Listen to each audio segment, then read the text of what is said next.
Hanggang ngayon ay marami pa nga ring mga netizen, especially the fans of Bea Alonso and Dominic Roque ang naging hinayang sa hiwalayan ng dalawa. Na syempre umaasa pa rin ang mga Beadom na magkakabalikan ito.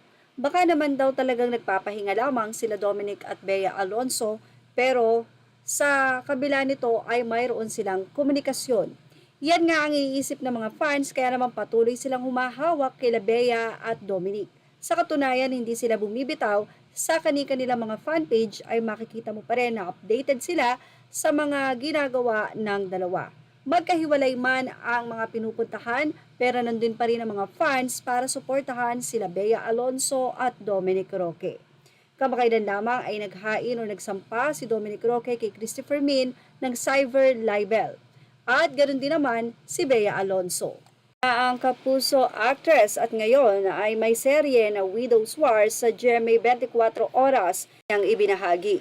Na itanong din ni Nelson Canlas kay Bea Alonso ang about sa mga kuro-kuro o rumor na nadidinig niya kung ito ba ay may katotohanan. Ito ay ang pakikipag-break niya kay Dominic Roque. Totoo ba na si Bea Alonso nga ang nakipaghiwalay sa kanyang ex-fiancé na si Dominic? Ito nga ang sinagot ni Bea na ikinagulat nga ng maraming netizen. Bea Alonso ang tanong at sinabi niya na hindi siya ang nakipag-break. Ganun pa man, hindi na nga sinagot pa ni Bea ang ilang mga katanungan at doon ay hininto niya na ang kanyang revelasyon.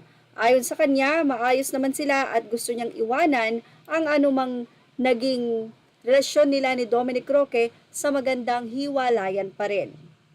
Especially the fans of Bea Alonso and Dominic Roque na tinatago na lamang ng dalawa ang kanilang relasyon, lalong-lalo na nga at nabanggit before ni Manay Christopher Min na hindi na nga daw pabor pa ang ina ni Bea na maging boyfriend pa si Dominic. Ito kaya po ay may katotohanan?